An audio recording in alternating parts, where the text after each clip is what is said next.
He fucked it up bigly. Yeah, I don't do email. I don't go on the fucking internet. I don't have a TV. I'm not into that. He's a Manchurian candidate. They want to take away their guns down there in Brazil. 100%. Y'all doing me dirty.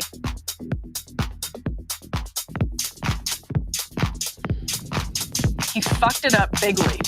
Yeah, I don't do He email. fucked it up I don't go on bigly. the fucking internet. Yeah, I don't do email. I don't go on the He's a fucking Manchurian internet. I don't have a TV. candidate. I'm not into that. He's a Manchurian candidate. They want to take away their guns down there in Brazil. 100%. Y'all doing me dirty.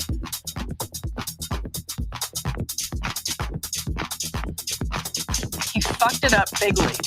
Yeah, I don't do He email. fucked it up I don't go on bigly. the fucking internet. Yeah, I don't do email. I don't go on the He's a fucking Manchurian internet. I don't have a TV. candidate. I'm not into that. He's a Manchurian candidate. They want to take away their guns down there in Brazil. 100%. Y'all doing me dirty.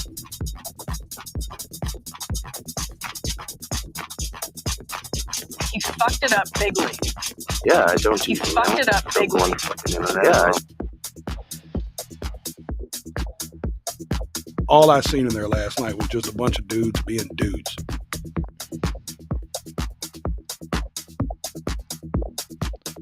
He could fix the bong hit station. He could fix everything.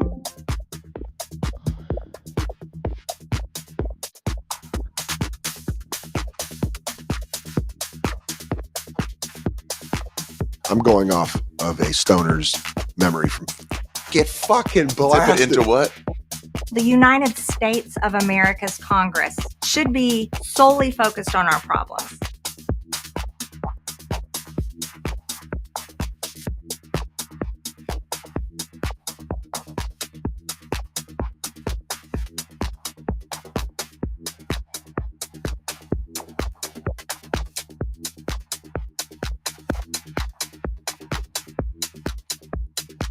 We ride.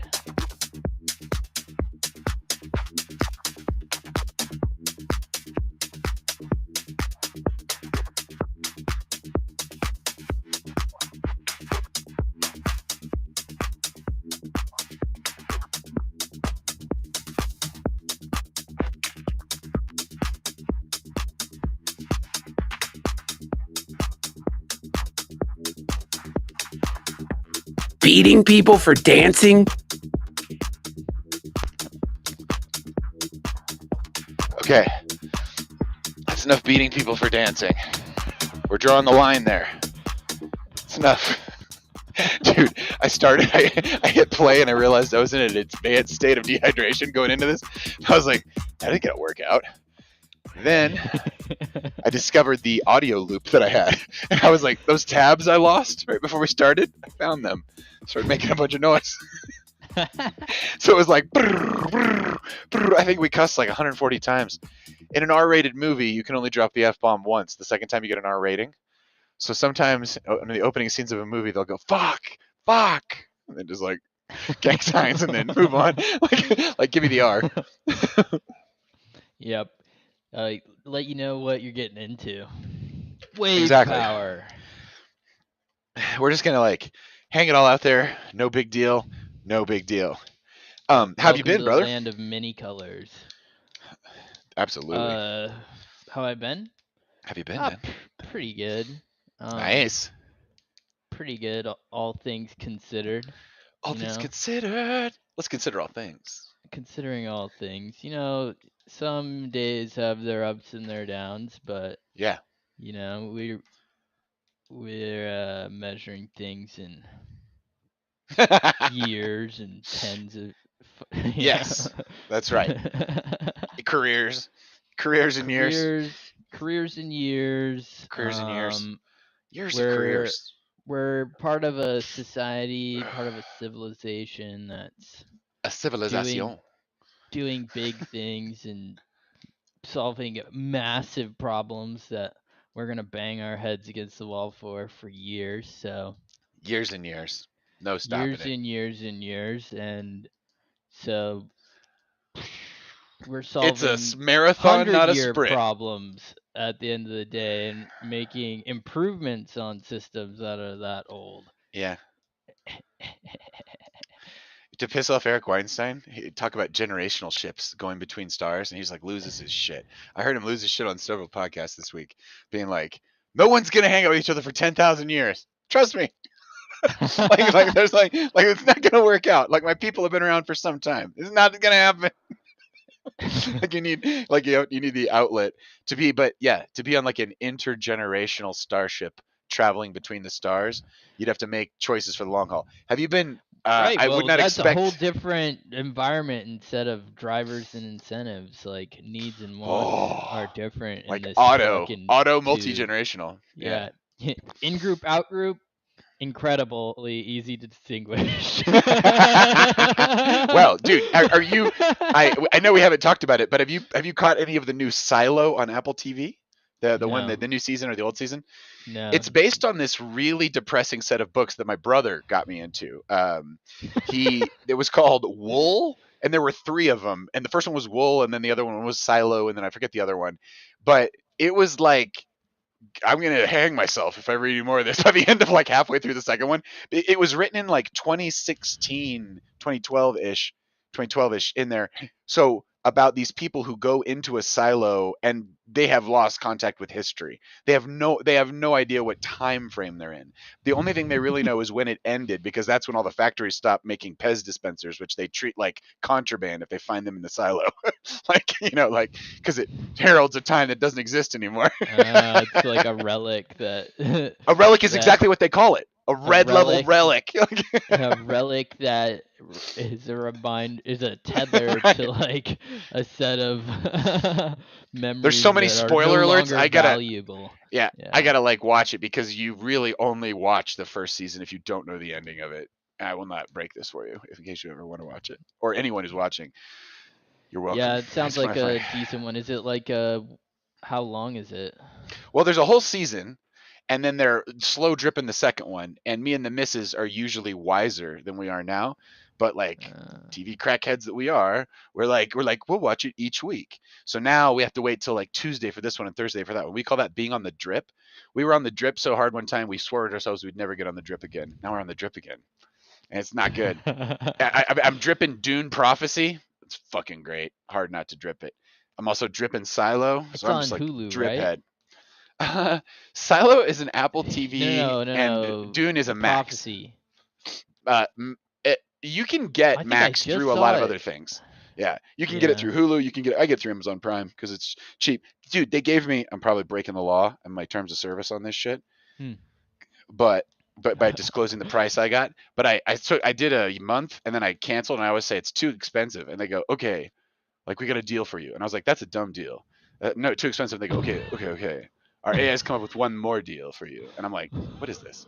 And they're like, it'll be $5 a month for 6 months, but it's a 6-month term. So you owe us $30, but we give it to you for 6 months. And I'm like, I get 6 months of Max for $30? I'm like, that's like a negligible, I'm like, that's a rounding error. And it's like, what are we talking about? Like, this is so insane. So I was like, yeah, like, I'm like, I can swing $5 a month for Max. Right. Anyway, so I'm like trolling Max, like watching every old movie on there. There's a lot of good stuff in there. Max is well curated. You know what is the most annoying app I use for movies? Just throwing everybody. Apple. The Apple app is like very slow, like deeply slow. Like I'm in there and it's like, you want to watch this movie? And I'm like, sure. And they're like, it's $24. I'm like, that's expensive. What hardware are you using it on? PS4. The Apple app on a PS4. Yeah. Right. Yeah. Not an Apple TV.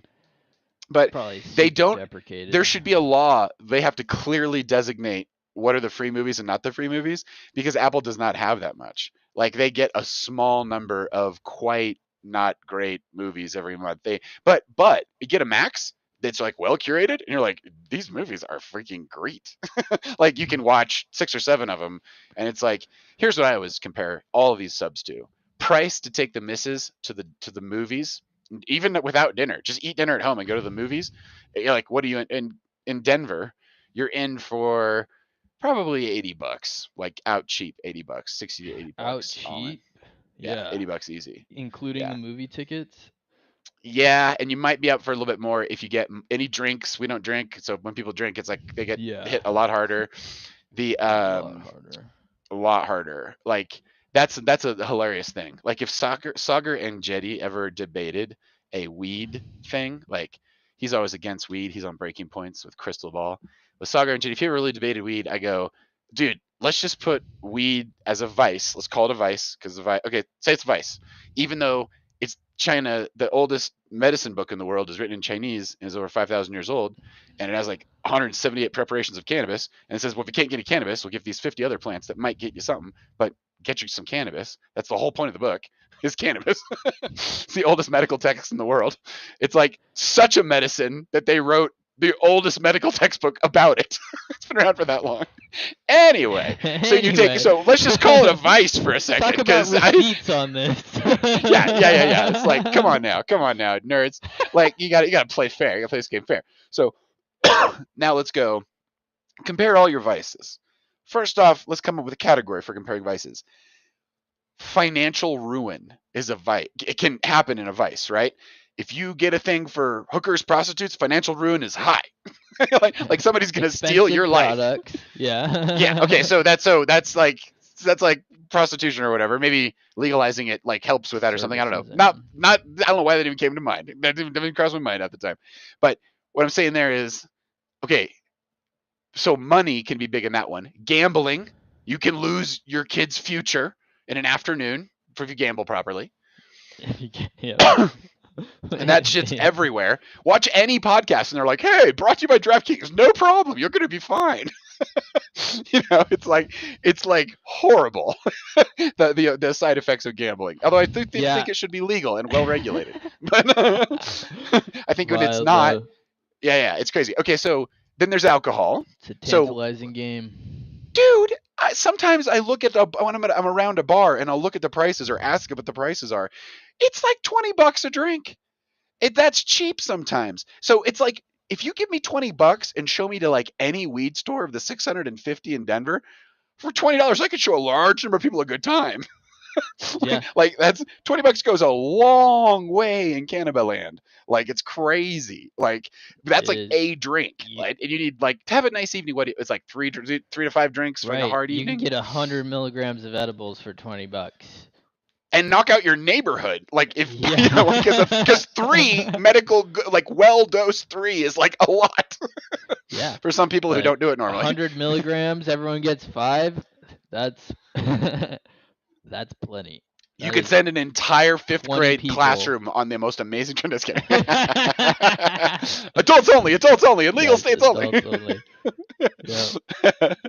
Totally. But anyway, I think when you add up when you come up with the proper categories to what's the impact on society? That would be a category. What is the tolerance for like most people, how addicted do most people get to it? Like how easy is giving an average person and their average addiction to these things would be very different. It's very hard to stop some drugs. One of the hardest ones to stop is nicotine. It has one of the lowest percentages of people stopping it, which is a crazy one when you think about it. People like that stuff. Oh, and now they're like, does it come in an IV bag yet, or am I on that future? They're like stuffing it. They're like liquids, and people love their nicotine. They're like eating it and chewing gum and like passing out, like because they're over nicotining themselves. And I hear stories. Oh no, they do. We do. All the You're passing out? Oh no! Oh no! I'm confessing that. Yeah, well, it's not an all the time, but yeah, I've tried. No, I hear you. I have to make a fundamental change here in my setup. Fundamental. I have to go fundamental. I lose the power to summon voices from at will, but summon the high ping warrior. But I gain what I lose in summoning abstract voices, I gain in my ability to fully. Just make sure I got this right. Okay. Come on now. Oh, right. I have to unleash it. And I have to then go like this. And I go like this, I think. All right. Let me show you this thing. Draw a picture. Oh, yeah. What do you want me to draw? Go ahead. No, whatever. Do what you're going to do. All right. Check this out.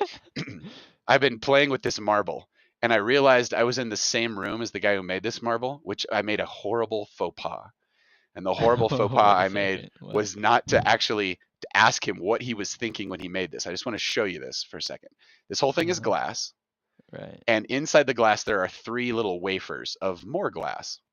And that glass has this Rasta pattern on one side. In this middle one, there's like these little 3 little sub things in there, which are floating in glass. So they're kind of just floating in space right there. There's 4 of them. 1, 2, 3, 4. You can kind of see Little there. rings. Little rings. And Each side has a backside, which has like, this is like, you know, the little eyeballs and stuff like that. But you can kind of see the main insight here. I wanted to explain for this lesson on the marble, because I'm sure there will be future marble lessons as I figure more out. But this lesson goes like this. Watch this shit. Look at the thing, one in the middle. You see how big it is? You see how these are smaller? Yeah. Like here you got the pattern here. You can see the pattern and how it's smaller. So here it is in real. It's big in the middle.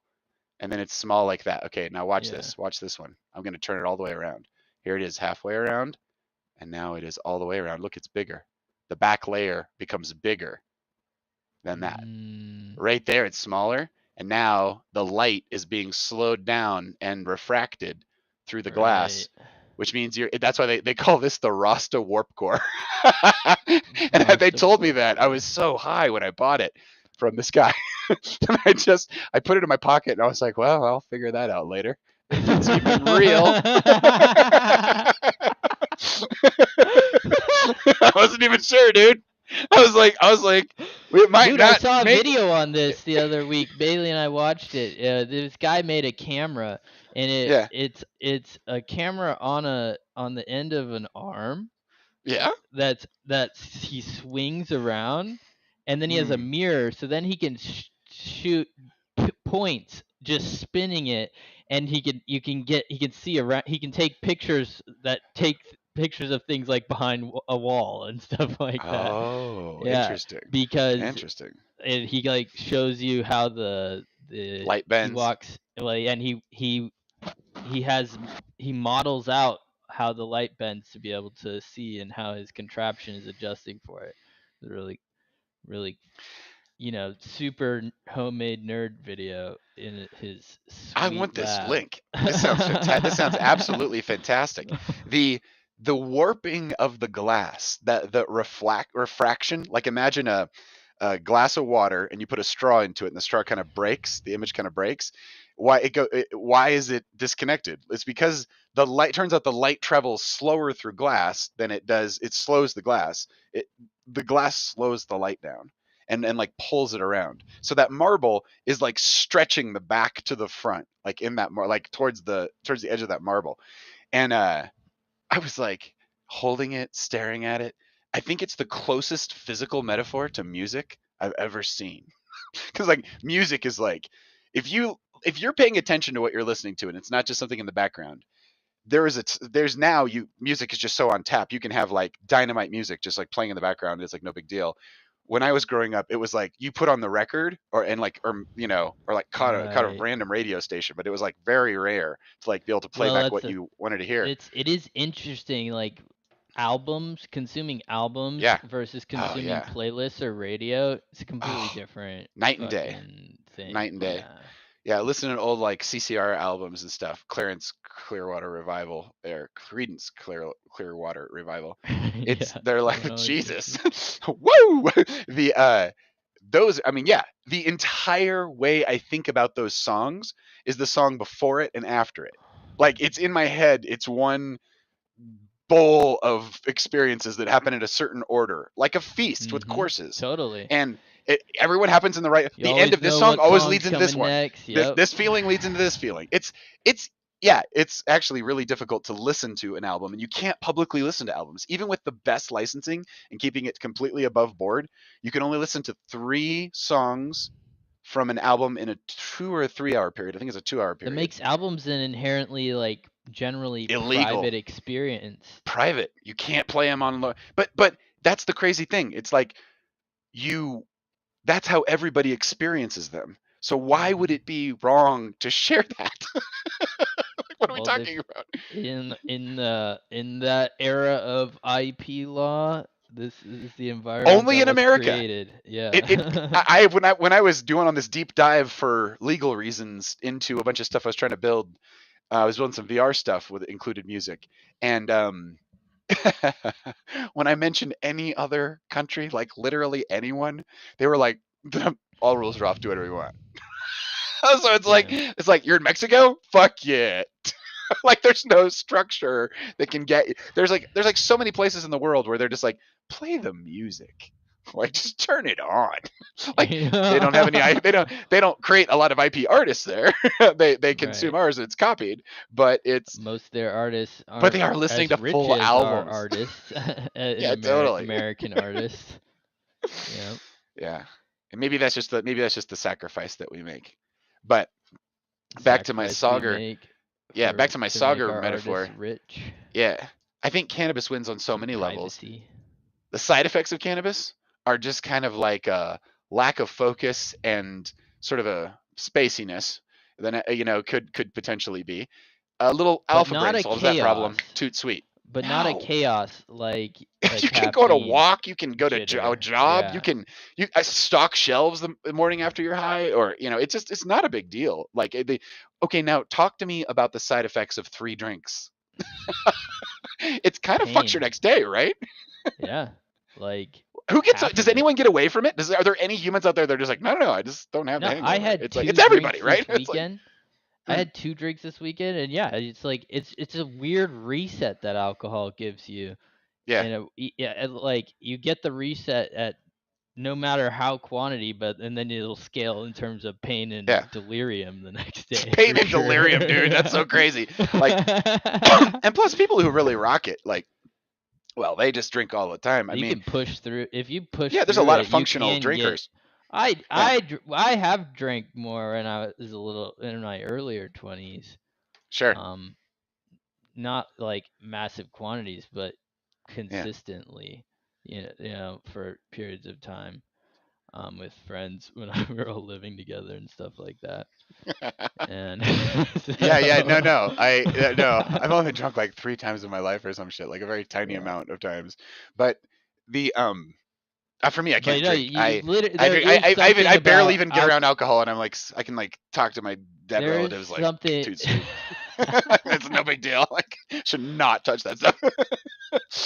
Fun. Callbacks, unwanted callbacks. The yeah.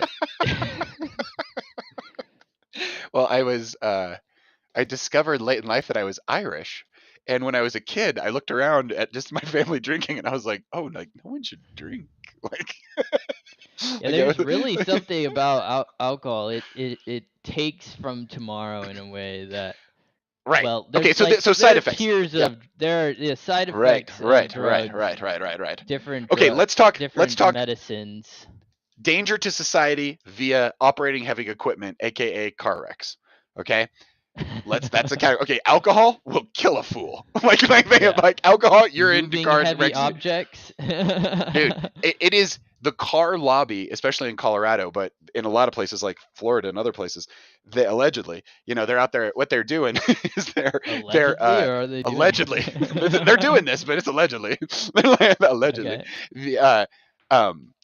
When they lobby to have specific language included that they want these driving while intoxicated laws. They can't apply just to alcohol, which is what they were written for. They're like, it applies to weed too. And it's like, does it? There's the Union is the best reference of this from an anecdotal perspective I've ever seen. But there was that's one with the Union is about cannabis growing in Canada. And how it was illegal for a while, but they had like the people got together, something like this. Anyway, they have this. Maybe it's actually no. Maybe the Union is in America and it's in the black market. But anyway, at one point they talked to this Canadian Mountie, and he said, "Let me tell you something. Like after 45 years of like policing the highways and pulling people over for all manner of things, I can tell you with absolute certainty that 100% or close to 95%, like a very high number of the accidents I attended were caused by alcohol. And I can tell you with certainty that none of them were caused by cannabis. And he's like, that's 45 years on the road talking to you. So I don't know I'm not worried about that. You shouldn't be worried about that either. Like, I'm the one who's actually cleaning up these fucking messes and these deaths on the road. Yeah. This is called organic feedback. Right. And then you're just like, Jesus. I mean, I knew it wasn't a big deal, but like, fuck, that's really crazy. So that's why the alcohol lobbies want that included in the language, because if people ever got whiff that they could probably be a little high and drive okay, then like, no, like, it's so crazy. Yeah. Well, it's just it's I'm curious as to like what will happen. This is like, oh, okay, there's hope in the air in this time, because there's this shift in government that's gonna happen. Might be a federal rescheduling of the cannabis, which would be real nice, because 85% of people want it. So it's like, where's this 15 that hate weed so much? It's Sagar and Jetty, dude. Yeah, but and he is the immigrant, fucking first generation. He also loves to gamble. Yeah, I know. Indian guy. Yeah. He loves to gamble. He's like, listen, I only go to these tables on these nights, and I only have the money in my pocket. I don't have my debit cards with me. I'm just like, you sound like you're gonna have a problem if you had all your money with you. Which is like principally bad. If I have all my money with me at a cannabis shop, I'm going home with a legal limit that can get my entire block obliterated for a week. But there is a limit. Yeah. And it kicks in at a certain point. But well, and you don't go once a week or anything like that. Yeah, like right. you get a legal limit for yourself. It's a 6-month supply. Yeah, it lasts for months. Like months and months and months. And it didn't cost you that much. Like, it was like, and plus, if you're a deal shopper, there's 650 weed shops in Denver alone. So they're all competing for your dollar. So there's like, would you like all of the cannabis for almost none of the money? Like, how does that sound? And, yeah, it's wild. We got people bopping in here. We got Devitron. Devitron, you're here. What's shaking, bacon? How are you, sir? Doing well. Very nice. Yeah, good to see you. Do you have a smile? Do you have a smile filter on, or is that just your smile? I'm happy. You're happy. Yeah. Oh, right. Sounds good. It's good to see you, sir. Good, dude. We were just talking about we should let's put a bow on our vices conversation. I'm gonna put an AirPod. Put an AirPod. Okay, so when you go through all these categories, like, cannabis turns out to be, I think, one of the least vicey vices on the vice spectrum, in terms of just like all these different impacts. And there's I'm gonna do like a real class on it, like put all the information in one place. Like, it is literally just like a psyop from like the 1930s. But like people, it was demonized, like, intentionally. Yeah. I think that'd be a good class. I need to do some dives because I got, when I was in Ohio, we got some gummies from the one of the dispensaries there. We were in Ohio. Yeah, got some gummies while we were there.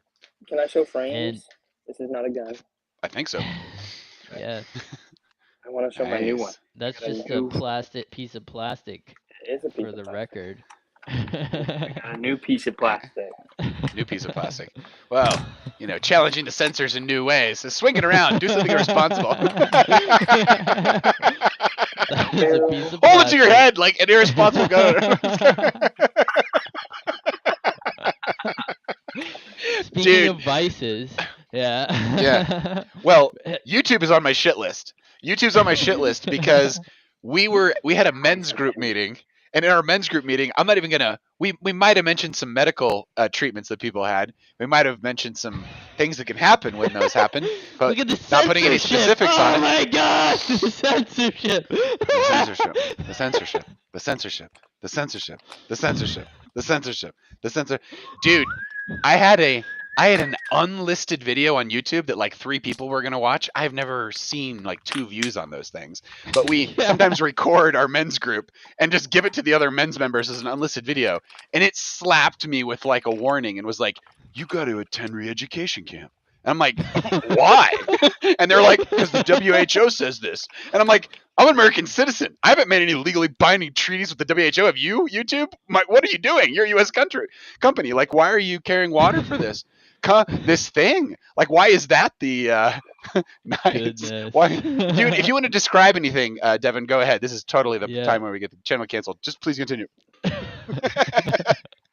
have the full size frame. Okay. We have the compact frame. Nice. Got a nice light on it. What? And now we got the subcompact frame. Very nice. Very nice. It's a nice light. It's a dual laser, has a green laser, blue laser, strobing flashlight, regular flashlight. Strobing flashlight to highlight you're knocking out your opponent's night vision. Yeah, just in case. Yeah. Right. Yeah, this one also has just a regular laser on it. It's just a blue laser. But yeah, there's this author, and he wrote a book called Damon. Hello. There you're back. You're back now. MON. Damon. Okay, what was that? Oh God, what is? Okay, I'm too far into it now. Oh, here we go. Popping back in. Oh, blessed technical error. Fantastic. Someone called me. No problem. It makes sense to me. You're multitasking. You're multitasking. Okay. There was a book called Terminal List. No. Terminal List is an actual book. Sci-fi book. Daemon. Author. Daniel Suarez. God, that was hard. Woo!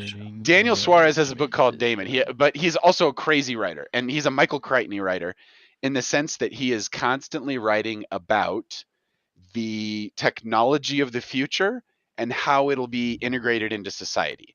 And his book Damon is a book about His book Damon is a book about this guy who dies, and it sets off like a batch file that like troubles the world for years to come. It has like bank accounts it can draw from and like objectives it's trying to meet and a whole bunch of different kinds of things, right? So in any event, a couple of his main characters, good and bad, have these crazy defense systems around their personal property that involve drones that don't have to have guns on them. All it needs is one projectile and a magnetic pulse to like send it at like 6 times the speed of sound or some shit, So it's like, and then it has little camera and AI recognition. Yeah. You just give it a face and say, go find that, and then you just like leave it in a neighborhood, and it goes and wanders around until it finds this person, and then just like turns them into a sauce, right? At least their head. And anyway, it's terrifying because all that technology actually exists. I was using Opus. Good. It's the drones are like a right. Fuck. Like dude. Like it's dude, okay. You're like now it's more than ever. It's like in any type of even domestic like sure thing, it can be like, all right, you need you gotta think about your heat signature and got a question for overhead you. cover, like, cause you could get bombed by a fucking $1,500 piece of equipment that you could buy, equip, and fly. Like, you could do that. Like, right. Well, what was freaking me out. What was freaking me out was this one entry, and this is what I thought of, Devin. Sorry for the long rabbit hole here, but they had these robot motorcycles that were like really compact and low to the ground and just 2 wheels and an AI that could like drive them. And it had lasers on the side, but like not normal lasers, like lasers that you could get over the counter through certain Chinese catalogs. But when you saw the laser, that was the last light you were going to see because now you're blind. like I'm just like, fuck, dude. And they're like, that's incredibly common with lasers. Like that, once you pass a certain wattage. Yeah.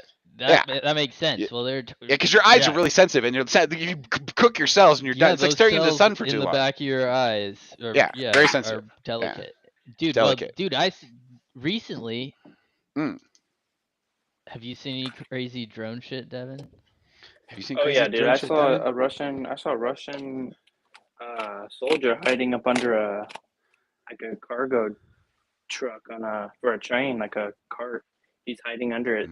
Drone comes flying up under there, and there's also aerial footage of the drone just flying up under there, and you just see like body parts fly everywhere. I was like, dude, what?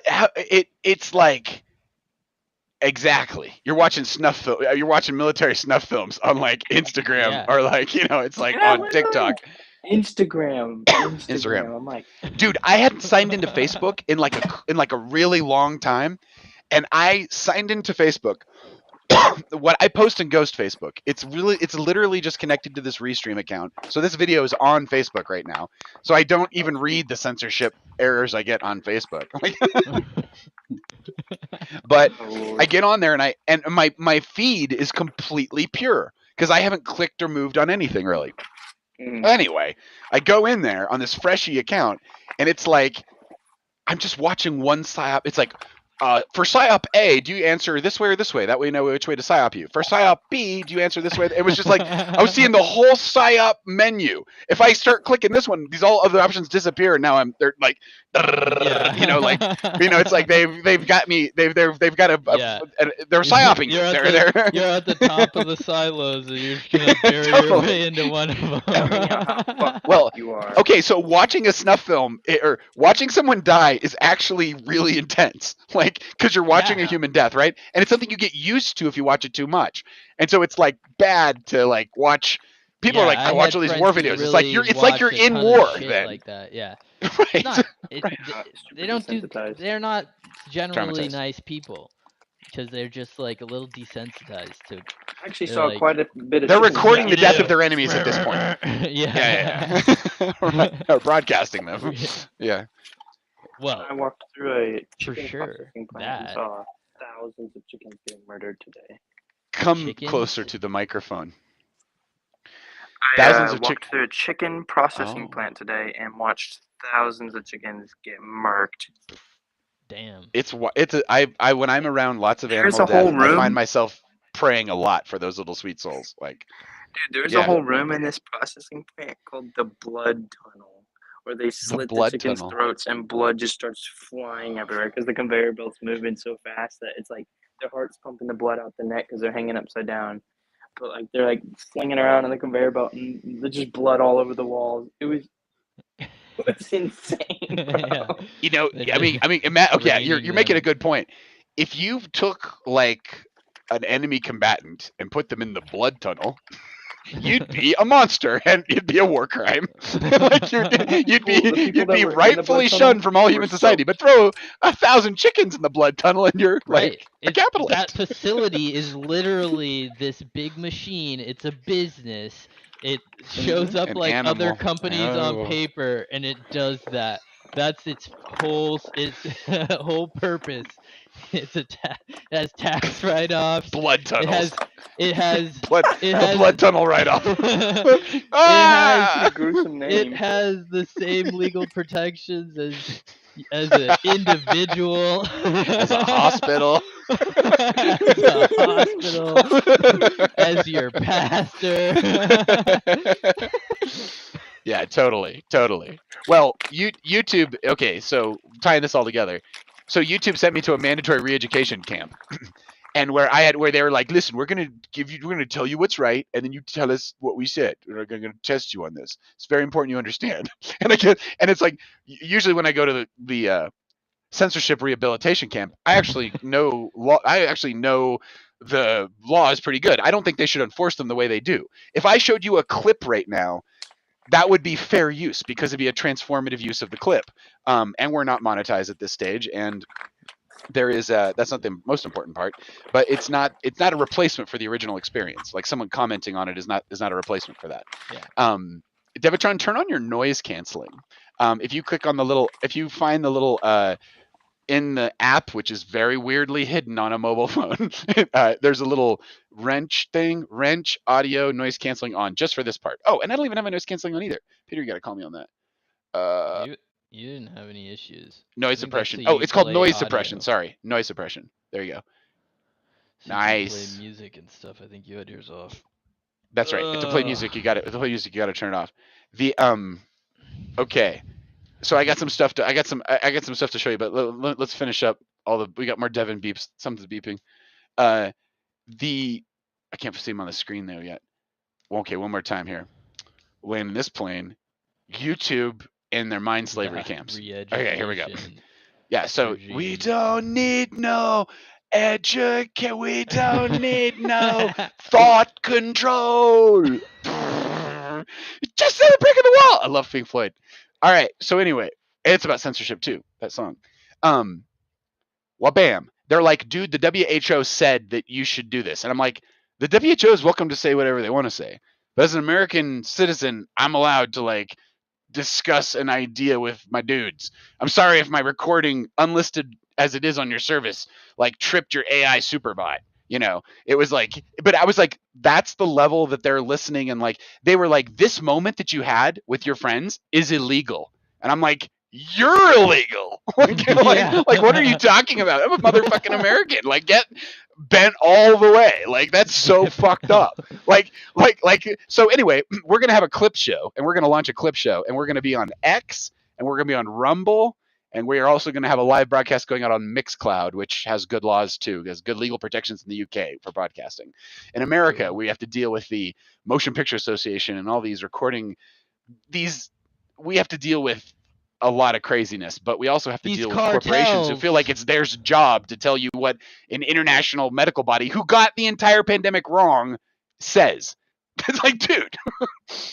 Yeah, dude. And people are still getting shots that will increase their likelihood of dropping from cancer. Listen. That sounds amazing. Where do I sign up? Shit, man. But here's the key. The reason why there's even so much thought control around it is because of the money. It's not even a principled thing. It's literally just payments to politicians, payments to unchecked TV stations.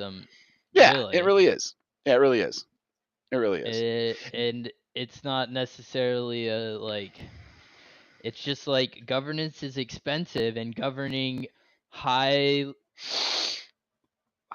profitable industries is hard. Yeah, totally. Yeah.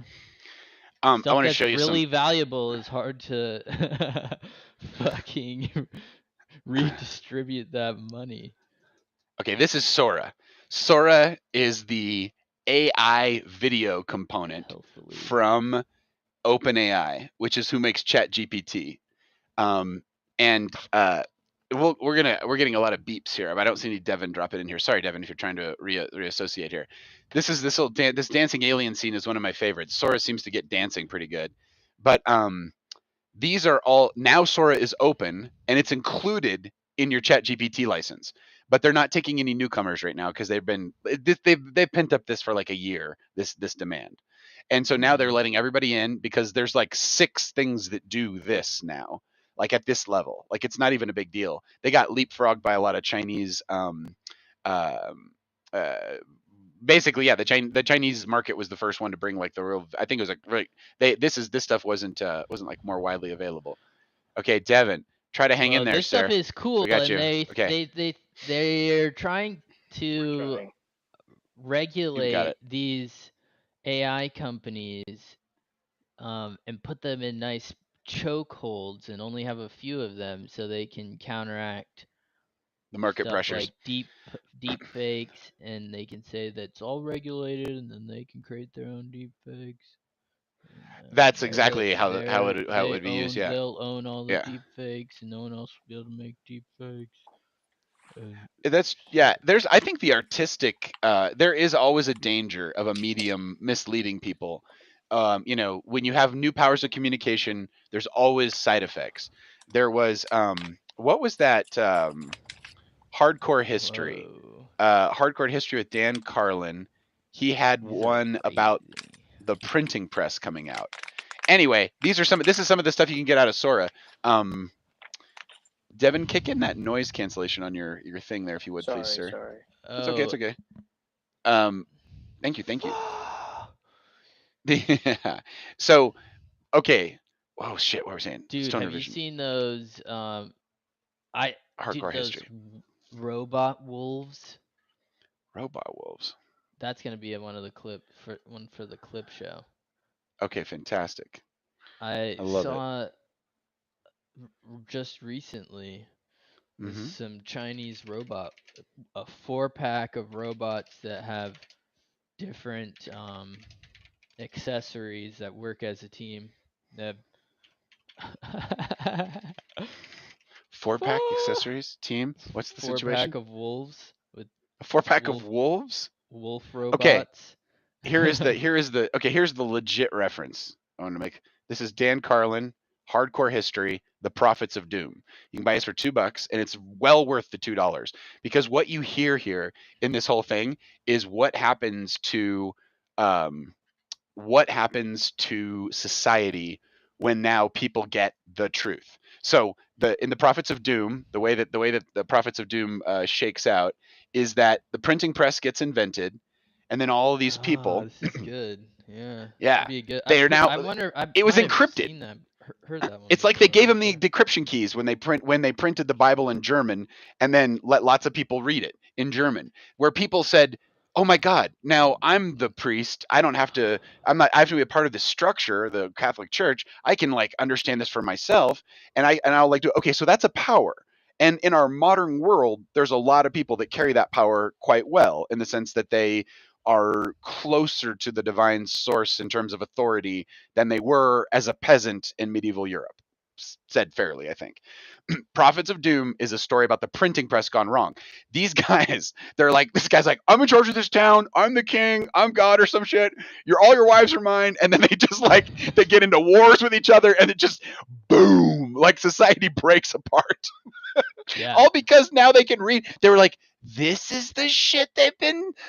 When my local priest says, do what he says, I thought he was like under perfect crystal clear authority, but it turns out that even Jesus was saying that some people could be like, you'll do these things and more, and the kingdom of God is within you and shit. What's all this shit?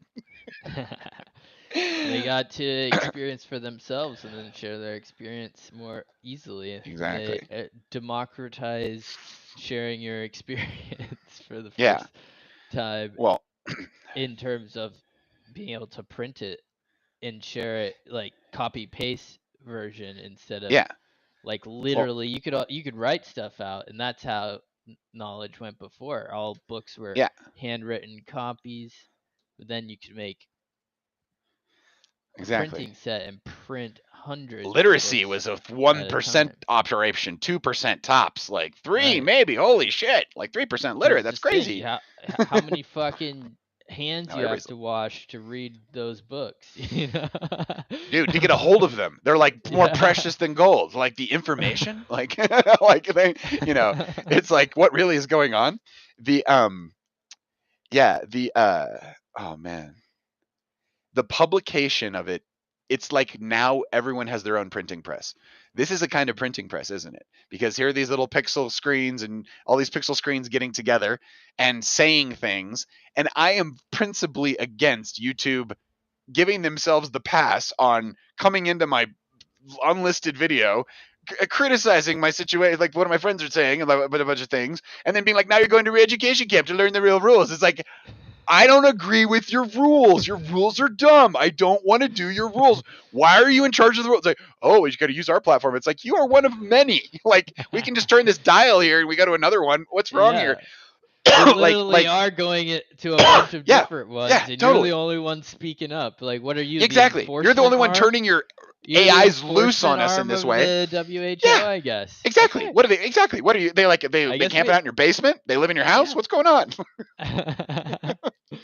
But it would be nice to have censor the printing presses. Tool set as Google for security and performance, but there aren't very many other options. And they also have these other platforms, but these are their platforms. These are choices being made by engineers to turn these AIs who can do this natural language processing loose. It's bad enough that they're doing it to just snoop on everything you're doing. That's bad enough. But in addition to doing that, they're taking the step of saying, you know what? I think we know right in this case. I think for this unlisted video that these 3 people might be watching, I think we know best, and we're saying no to this. This is bad for. It's like, what? Where do you live? like, are you sure you're in a palace that is completely impregnable from the results of your actions? Like, you're just gonna make this engineering choice and torture people? Like, I am well educated, and the cold thumb of censor to be like, oh, you're doing it wrong. It makes me I'm just like, Jesus Christ. Like, it's if you were a kid, you're 7, 10, you're even the effect of all this stuff. Like, good luck to you. Like, that's crazy. It's hard not to. Yeah, there's real authority. It comes with a certain amount of authority. Yeah. With how big the platform is. And so, well, it's a power thing with technology. Yeah. The Sora, they kept it to just like 100 artists or whatever, and the artists just released an open letter that was a GitHub repository that said, hey, we've been ripped off. Like, we've been beta testing behind the curtain for Sora for so long. It's made no money. They've paid us nothing to do this. They gave us early access to this so we can work out their bugs and file reports. It's like, it's all free. Your company's worth billions of dollars. What is up? Like, it was like this open source thing. And then boom, a week and a half later, they're like, oh, here, everybody come in. It's already almost outdated. I remember when Sora was like the crystalline vision. But dude, let me show you some of the new tools I've been playing around with here. This is okay, display, bang. Okay, these are the Prophets of Doom. All right. I had a Kyber. Get that one. Listen to What's it that? Again. Prophet of Doom? Oh god, it's so good. Again, yeah. So fucking good. Yeah, totally. Putting that down. It's great for it's really, really, really good for conversations about religion and the history of Christianity, because Christianity took some risks. Martin Luther's a risk, the Reformation's a risk. There's a lot of there's a lot of things like it you went through or whatever. These are all to its benefit. Like, having 23,000 kinds of practicing Christianity means it's quite decentralized in terms of like, wait, what? It's like, not, there's no monopole to Christianity. That's an advantage that it has in a decentralized kind of world. There's no one can claim the truth over others, or be nice if you are. Otherwise, we know how this is un-American to think, I don't know. Everyone's welcome to practice and everything like that. But when Americans talk to other Americans, you just got to respect the fact that people don't think the way you think. And that's cool, because you're thinking in a hyper local way in your zip code. Go for it. But keep it in perspective. Yeah, there's there's respect for context. Yeah. Like personal, context, personal. I wouldn't maybe go as far as say personal experience, but for lack of a better term. Yeah. This is two images generated inside of Dolly,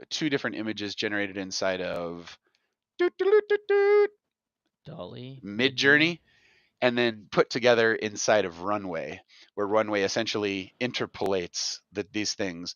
And I told it to do some extra stuff, like make fireworks and stuff. So this is our new opening for our Deeper Into Movies podcast. We'll show this little sweet little loop. What's really cool about, let me just figure this out real quick. What's really cool about, so Kyber was a video platform that was really good for making what's the right word for it? You could the Zoom video that we do sometimes, where we're like all zooming through space. This video, let me turn off the sound though. Hold on. Yeah, this little video right here. This is made in Kyber, and this is not the one on mine, but like the one on the main one. This is what Kyber does. It allows you to synchronize music with sound, and it's really powerful to do that. It takes a lot of time, and their interface is quite buggy, but you can get it to do sound and visuals at the same time, right? So that's Kyber there, and then what I'm doing. So Kyber has been just that for the longest time, but now they have this new workspace. This is MinMax. MinMax is another product from a Chinese company that really gets dancing well. Like, I basically just said, hey, have these people stand up and start dancing, and then it does this. It's like, it's so great. It's so, okay, it's yes. Like, yeah, like, and you see this, the person, her, her entire chair turns into her cloak, turns into her coat, turns into her jacket. You know, these two people were one person. It's one person here. There's another person that was hidden. Now there's two people. They're dancing around, and then and now there's one. And then same thing over here. I think this one splits off two more people too. There's like all these hidden people. The person in the middle absorbs their chair. The other people on the outside double. Well, okay, so the cool thing about Kyber is the way you did the subscription to it is it gave you credits. But now I've got almost 17,000 credits inside of here that are just built up. Most services reset your credits at the beginning of each month, and it's not, you don't get a ton for your, it just, if you're not just like living in there, you're not really taking advantage of it. But they just introduced this thing called the Super Studio, and the Super Studio here is crazy cool because what it'll let you do is lets you access any kind of different workflow. So so not only can you get Runway, like the Runway 3 model, but you can get the Kling model, you can get the Min-Max model, you can get the Luma model, and they have all kinds of different applications for it. And they're just going to keep building this thing. So this is kind of the new thing where you can go get a Runway subscription, but you can also just use Runway inside of an API call, basically. You don't get like every single detailed feature. They like keep features out of the API. They're not integrated yet and this kind of thing. But what's crazy about it, it's all in this UI. And you can but what's cool about the Kyber thing is it's like a way of stacking your credits on it and everything. And anyway, there's just a whole I'm sure they manage it differently. I wonder the different models have different costs to use, so they're able to control the tokenomics a little different. This there's if I do like a min-max 5 seconds is 50 of their little coins, and this is half, like 5. It costs half as much to do it under Runway. To do it. Yeah, it says all these kind of, I've been trying to work out all these different, okay, that's them dancing. This is like my pile of stuff I can't get to work. But I've got all these different UFOs turning into like, the fading sucks. Like I want it to. Well, they put it all on a whiteboard. Yeah, totally. Exactly. It's like a Miro for all of this stuff. And you can connect workflows. Browser power, guys. Exactly. Browser You've got the perfect power. computer in your browser. Don't make it complicated. You can use what's here. And like exactly. And like I mean you can get some shit done in here. But boom. I want it to be anyway, I want to make it, this one's really cool. I love how it pulls away here. I want a smoother transition there where it's kind of cool. It's kind of like I want these people to turn into little crystal people. And anyway, this is crazy to me because I've spent a large amount of time thinking about animation and computer animation. This kind of power is just absolutely crazy. How the power that it like grants you. It's just nuts. It's the ability to go from like an imagination to seeing it, and then the communications power to show that to another person. This whole concept of censorship is insanity because in a democracy, especially in America, we're supposed to talk to each other about everything laterally, not just listen to our overlords or listen to your media or whatever. You're supposed to talk to your friends. You're supposed to talk to people around you and like share your ideas and like develop your ideas to the point where you could share them, or they're not going to stress anybody out by the words coming out of your mouth, you know? You're going to like be housebroken for America. Yeah, let the make whatever. Yeah, it's a powerful I trust medium to create. Yeah. and it's weird how it is being currently being governed. What's Kevin doing? He's just goofing. He's just goofing. Our gunsmith. It's just like assembling weapons in his home. It's great. Legally, totally legally. Okay, so we wanted to take a look at this one thing, and then I know we're getting long in the tooth here. Where is that? See, I had so many tabs and I just don't know where they landed. Okay, there they are. All right, small Paul, bang bang. Did you restart your computer today? Yeah, but when? This morning. I started on this morning. It was like fresh. Okay. I did a reboot before this broadcast too. So yeah, it's not. Yes. It's it might not be entirely the computer's fault, but who knows? It might be operator error. No, I was just wondering But how this you is collected so many tabs already. just a monster of a memory. That's how you do that. like 64 gigs of memory or more. This guy, Ted Gioia, the honest broker, he's got a great Substack.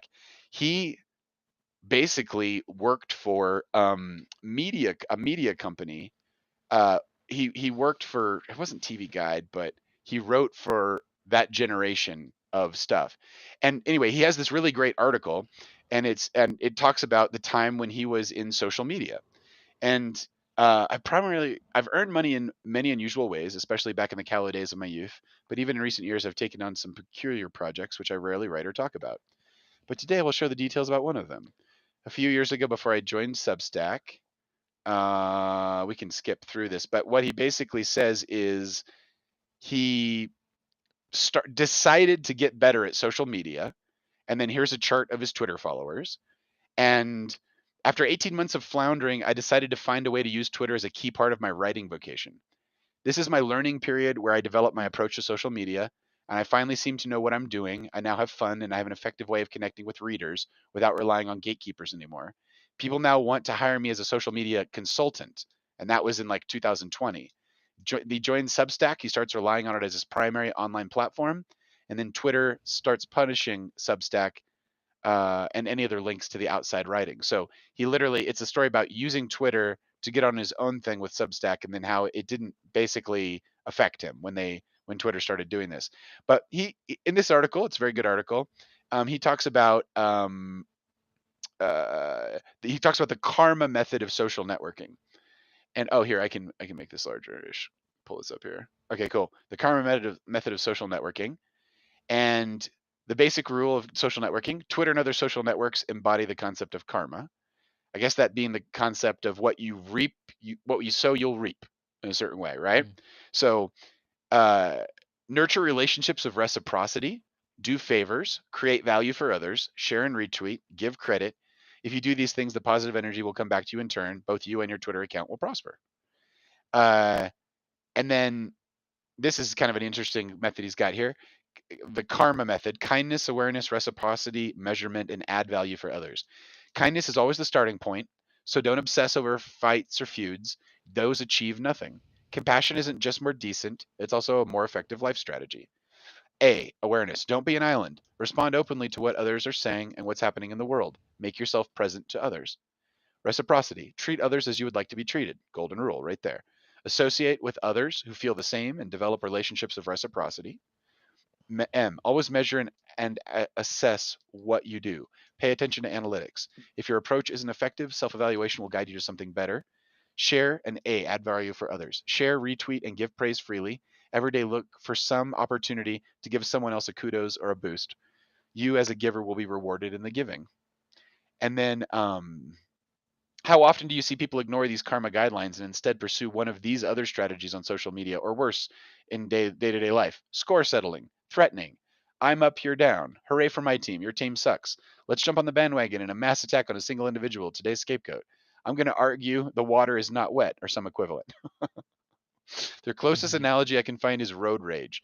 We all know how motorists on the road get angry over the smallest things, honking horns and flipping off total strangers in a way they would never do as a pedestrian or in some other face-to-face setting. They somehow feel that they are insulated from the consequences because they sit inside a powerful automobile. People act the same way behind their computer handheld devices, spouting off on social media as if they were invincible deities. But here's the big difference. In a car, they actually can act with some degree of autonomy, but online, everything is documented, preserved, and attached to a specific name or account. In other words, social media is the worst place to let it rip and blow off steam. But by the same token, it can be a great place to nurture actual human connection and build genuine relationships of reciprocity. So that's pretty cool. That's his karma method. That is a good one. I think it's a good one too. Yeah. You gotta send that. Well, and it also gives a pretty totally. The Sora thing, you can't even get an account on there. It's completely jammed. But the what's wild about the new Opus Clips software that I got over Thanksgiving is I'm trying to figure out like how it all works, like how to like I did figure out that one thing I was looking for is how to make the clips slightly longer or shorter. The short form is just insanely complementary to the algorithm. Like the way that YouTube puts views in front of people, it will That's just where on a people whim. spend their time watching. Yeah, it's That's crazy where how much of most it. of the people have their attention. Yeah, totally. It's How- attention economics. It's like where are people like fucking vortexing into? And it's the Huh. short form content, dude. Snappiest. Just sucking You know, drain them. I've been watching more short form than I've watched ever. I thought Jevin was going to bring up the drone thing from before, but we missed a week of broadcasting, or 2 weeks or something like that. There was some kind of issues. I can't remember what it is. I caused one of them, and the drone thing has happened since then. Like they still have these crazy drones in the UK everywhere, and they're on American soil. Sometimes they're actual drones. Sometimes they're just these like energy balls and stuff. It's like a gigantic display. It's either partially man-made, or Drones? like just stuff in the skies. Jeremy Okay, so you're Corbell. switching to the UFOs. Oh, to the UFO thing. Yeah, sorry. Yeah, you're switching to UFOs because we've been talking about drones. Well, And some of the drones, drone. and There's you also said drone drones. swarms attacking things like people. There's drone swarms apparently chasing people around in New Jersey, like regular drones, like chasing people around. Like, damn. yeah, I hadn't heard totally. about that. But yeah, no, it's like I've seen tons of drone stuff. We got to Over the figure out past ways to year. shoot nets through the air ubiquitously around our property. You know, just like radar energy, just send like heat lasers. Like have an AI like point a heat laser at any object that gets close to your airspace. Yeah, You know, within, no, that's it's what like you want. Is some like cook type it. of turret, like Yeah, totally. Yeah, predator turret. exactly. Like outside if, of a predator turret, what do you want? If you're being attacked by drones as a city in front of your window, you want closed buildings. Yeah, fucking dude. If you're having to hide from the skies in the place, effort. who's in charge? Shoot this stuff down. Like radar it down. Like nets. Something. Yeah. Like if it's aliens, cool. Let's have the conversation. But if it's like humans or governments or anything like that, it's like that's impossible for it to be allowed to exist. That's not real. But it's like fucking everywhere. It's like it's like a lot of it going on. Right. I wish we had with that clip show. We could pull the trigger on the clip show. We've got the when we do, we've got a lot of shit to watch. Yeah. But okay. So for the clip show, this is what we're tied all together. For the clip show, I've been watching more short form content. Disposal. The garbage disposal. Exactly. Short form content on X and Rumble and Mixcloud. Okay. I can feel it affecting my brain. Yeah. Like just what what are the effects? Come on. Right, like this is a great time to document this. What are the effects? Okay. When it comes time to like reading an article or watching an entire video, I feel my body wanting to pull away from the content, not because there's anything wrong with it, but because there's something else that might be interesting. It's like, dude, you spent your whole life coming to this point of the internet. Sit down. It's a miracle that you can see this electronic thing snapping off a screen and you know the language. And it's like, but it's printing presses. We're going through a prophets of doom for the world right now with everybody having their own printing presses and being able to generate and send their ideas to everyone. It makes us more susceptible to propaganda. They just shut down the whole world propaganda wise. That was the exercise. The pandemic stuff, lockdowns, proven to be ineffective. I'm sure that just killed us, but I don't know. There seems to be. I'm watching. Listen to a lot of people smarter than me that are basically talking about how it would have been a better idea to have a more open media ecosystem where ideas could have been expressed, and that would have outed the best answers rather than putting the whole world through the worst possibilities. You do that in smaller groups and like, oh, we put this one small group of people through it. Now look, it's not so good. It's like you can extrapolate on this stuff or whatever. That's like the basis of herd science and all this other stuff. Anyway, I have a lot of hope that with the transitioning in Trump administration, we could have the social media platforms decide, what are you? Are you a publisher or are you an editor? If you're an editor and you're coming into Paul's private conversation, what I thought was a semi-private conversation, clearly terms of service says it's not. I thought it was kind of a conversation among friends to come in there and put your thumb on the scale and ask that people go to keep their account working, to go to mental internment camps and like learn your version of things with no chance to feedback. It's not a class. It's not a teacher. It's like, I disagree with your viewpoint. What's your critical thinking? Nothing. Just take it. It's like, what the fuck? Like, this is a company that you're supposed to give money to. They're supposed to give you a service. We pay you for a service. Where's your money coming from? It's like, oh, it's coming from the government. It's coming from the CIA. It's coming from this. It's like, why are you allowed to compete with companies that just get money from people if you're a government service? Right.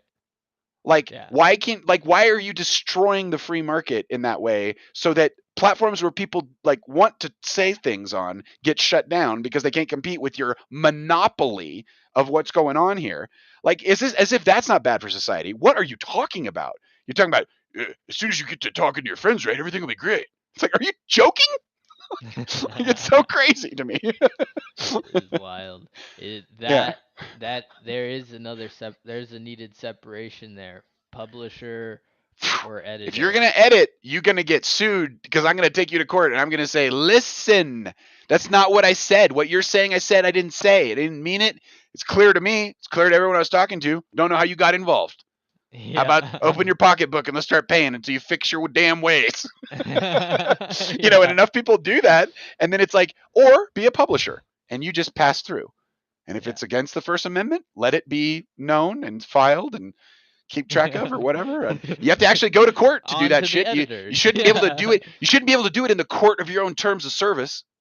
You know, they're like creating their own judge and jury and executioner and just the whole thing. It's like, this is not what Americans should be protected from this kind of nation state building as corporation. It's like, we're not your citizens. We're paying you for service. How did you jump this shark?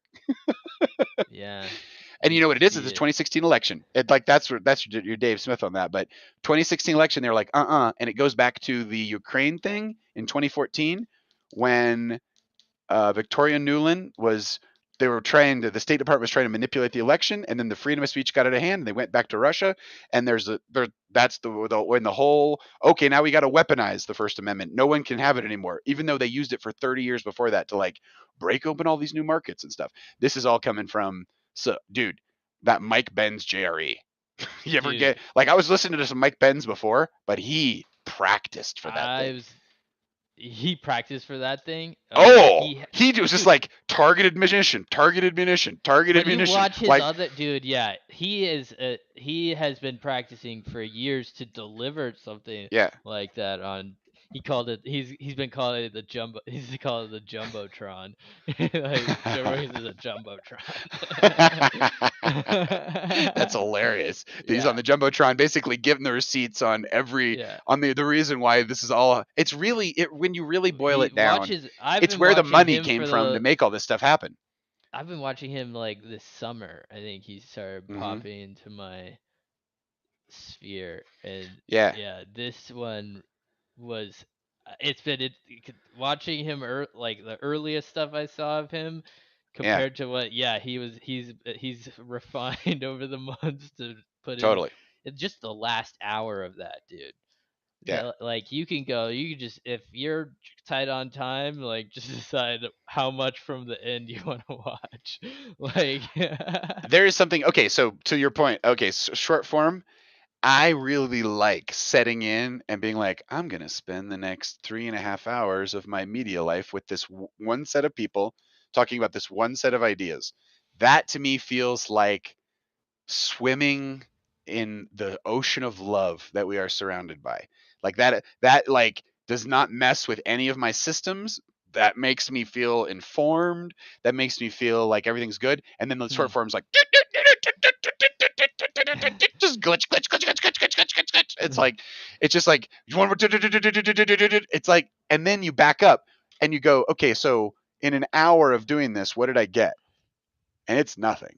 It's very little. Like sometimes I go on an engineering deep dive and I'm like, well, if I ever need to tie a knot like that, it's like, holy shit. But then you like find stuff where they're like, well, you take salt water and plugs and you can just make a bat. And it's like, I think this is faked. It's like, it's just like, it's like they like, sometimes there's engineering shit. And it's like, oh, if I'm relating a tile floor, I can do this. Like my ability to remember that shit is super limited.